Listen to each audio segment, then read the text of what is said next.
Alright, so they have 5 demo units here. Itong Vespa S125. And may dalawang 300cc dito, GTV and GTS Sport. And may dalawang 150 dito, Primavera and Sprint. So tara, try natin lahat.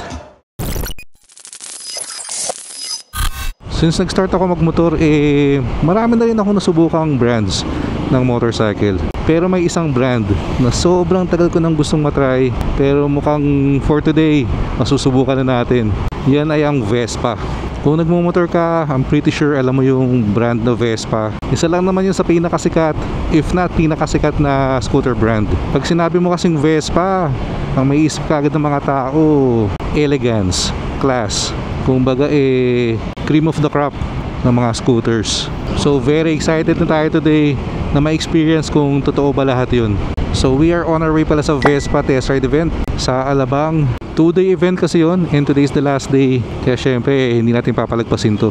By the way, ibang side mirror pala gamit natin for today. Kasi nyo medyo mas mataas to, no? Mas malaki.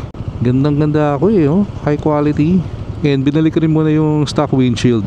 So kung mapapansin nyo, medyo may pagka-touring setup tayo ngayon. Feel ko lang yung pagka-adventure ni ADV. Medyo nanawa na tayo doon sa sporty setup Pero baka ibalik din natin yung soon. Pagsawaan lang din naman natin yung ganito. Parang nagustuhan ko rin yung dating Gusto ko yung korte, all aluminum. Red pa, gumago na sila. So sir, hindi nakapaghintay 1 second na lang, green na no? Grabe yung init ng araw ngayon guys.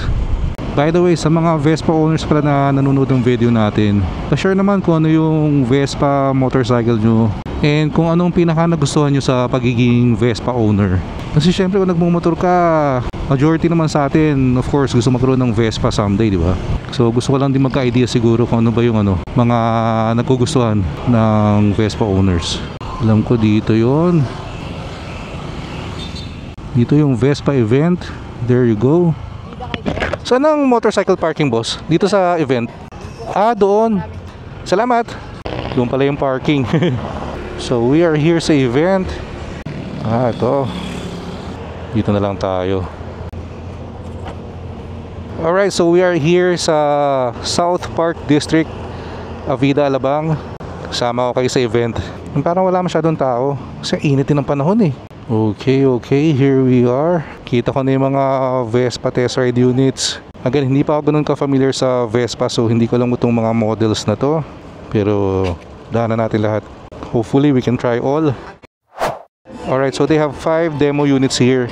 Itong Vespa S125.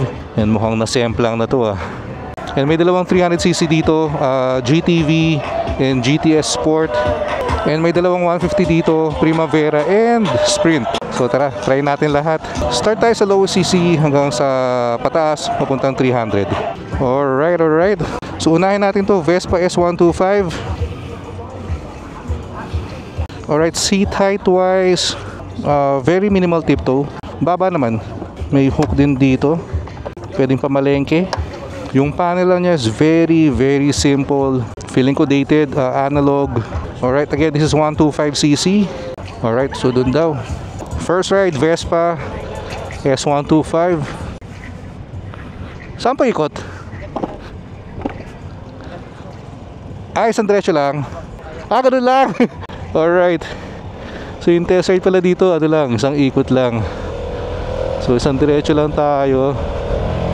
Again, this is 125cc, so we're not expecting anything crazy naman in terms of power. So ikot lang dito. Okay.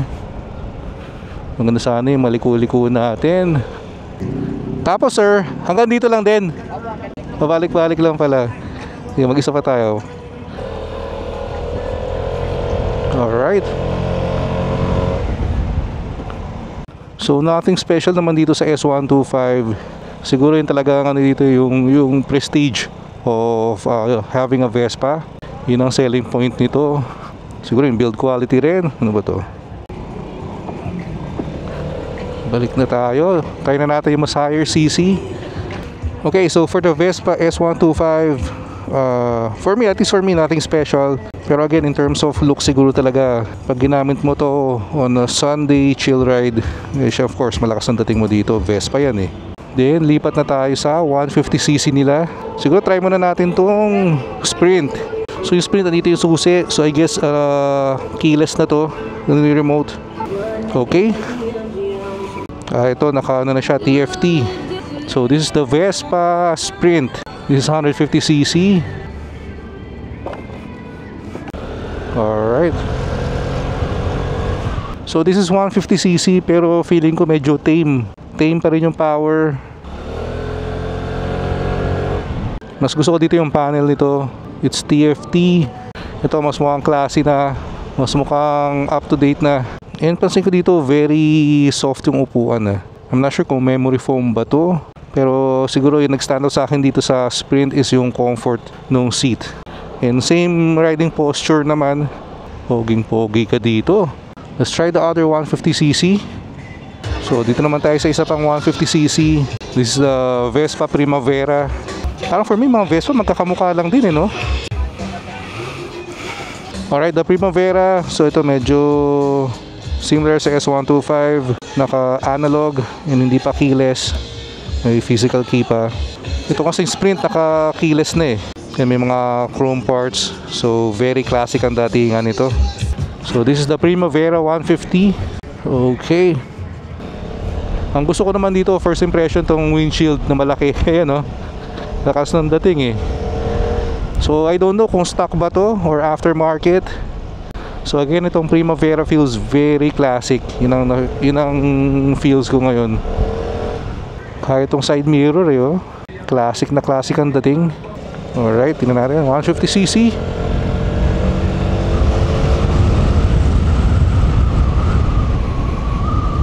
So far yung mga na-try natin, yung S125, yung dalawang 150cc, I can say na very tame ang power ng Vespa.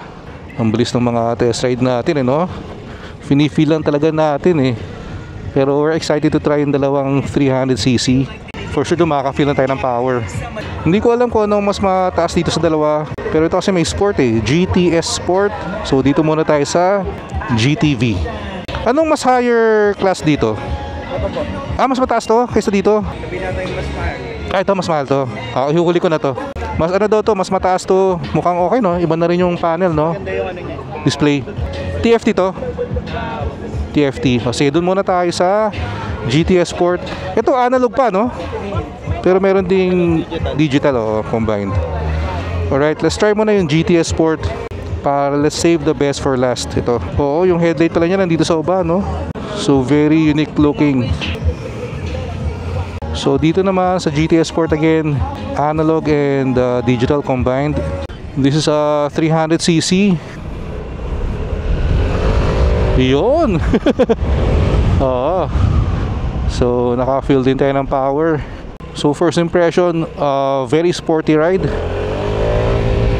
Bagay sa pangalan niya, kaya nga siya GTS Sport. Yan again, gusto ko rin itong windshield na to, na hindi ko alam kung stock ba o accessory.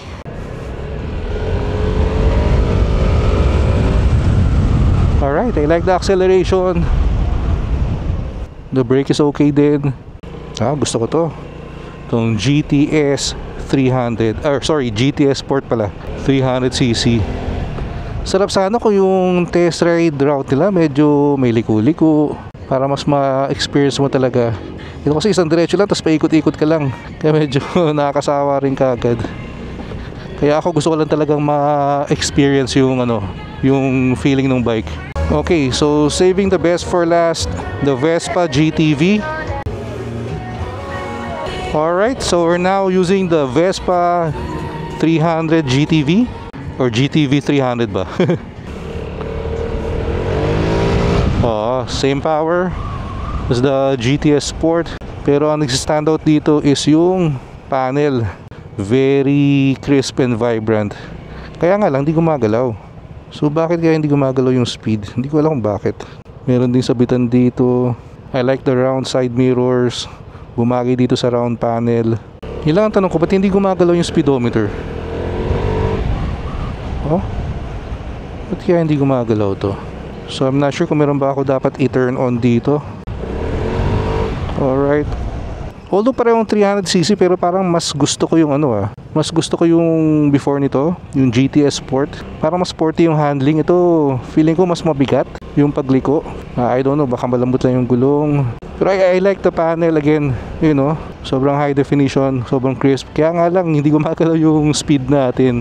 Sir, question, hindi po gumagalaw tong speed dito? Naka-zero lang siya the whole time. May defect lang talaga. Okay, sige. Thank you. So yun lang, may sira lang daw talaga yung panel nito.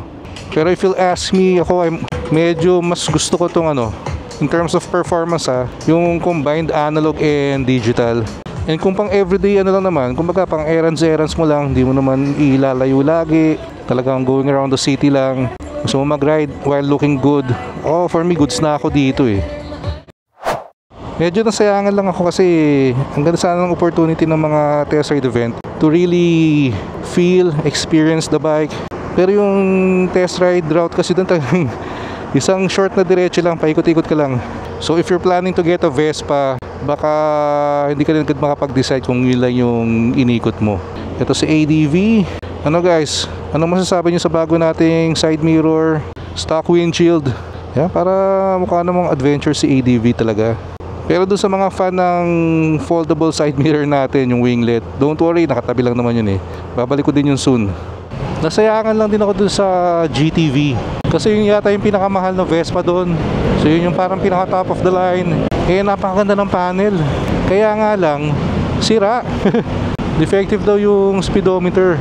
So syempre kung ikaw yung nagbabalak bumili ng Vespa GTV, tapos yung tinry mo sira yung speedometer, baka maisip mo na, teka, madali bang masira to? Yan, sa mga nagtatanong pala kung ano yung gamit natin ngayon na motorcycle dashcam, ito yung AOC, all-in-one na to guys. So kita nyo may hood na rin, front and rear camera, may remote na, meron na rin TPMS sensors. So wala ka ng additional na gastos. Pag bumili ka nito, kompleto na. And kaya ako nagkakabit ng mga ganitong motorcycle dashcam, dalawa lang naman ang main use ko dito Unang-una is para hindi na ako maglabas ng phone kung kailangan ko mag-navigation, mag-Waze. And secondly, gusto ko meron akong rear view parang ganyan So kung di ako gumagamit ng navigation, lagi lang naka-on yung rear camera para kita ko yung likod. And maganda pag may remote ka, kunyari naka-rear view ka, kung gusto kong sumilip sa maps, isang pindot lang, ayun nagma-maps na. Hindi ko na kailangan alsin yung kamay ko sa handlebar. Happy kid na naman tayo ngayon. Na-scratch na natin yung itch natin na makatry ng Vespa. And 5 Vespa pa yung na-try natin Hindi ko lang alam kung yun na ba lahat ng Vespa models or may kulang pa ba dun. Pa-comment na lang kung may kulang pa. Pero sana magkaroon din tayo ng opportunity na makapag-try ulit ng Vespa na medyo siguro mas malayo mong madadala, or kahit hindi malayo at least may ikot-ikot mo, hindi yung diretsong back and forth lang. Kasi sa ngayon kung i-rate ko kung ano ba yung mga best na na-try ko na scooters, para sa akin, and again based lang to sa experience ko pwedeng iba-iba naman tayo, pero for me so far ang best na na-try ko na scooter, Lambretta. Kasi nung na-try ko yung Lambretta, tapos hindi pa ako nakaka-experience ng Vespa, sabi ko teka, hindi ko pa masabing sila yung best so far kasi kailangan matry ko muna yung Vespa. Pero again, naisip ko lang din yun, baka too early to tell kasi hindi apples to apples yung comparison kasi hard to compare Lambretta rin naman pala and Vespa. Kung doon sa Vespa diba, parang paikot-ikot lang ako sa isang short distance, hindi mo ma-experience fully kung ano ba yung pwedeng ibigay ng Vespa. So sige, hold off muna tayo dyan. Alright, and by the way guys, road to 19,000 subscribers na pala tayo sa YouTube channel natin. And kung di ka pa nakasubscribe, please click the subscribe button below and like and share the video. So maraming salamat sa mga sumama sa pasyal natin today. Sana na-enjoy nyo yung mga tinest ride natin. And kita-kits tayo sa next video. Ingat kayo lahat palagi, always ride safe. Peace out.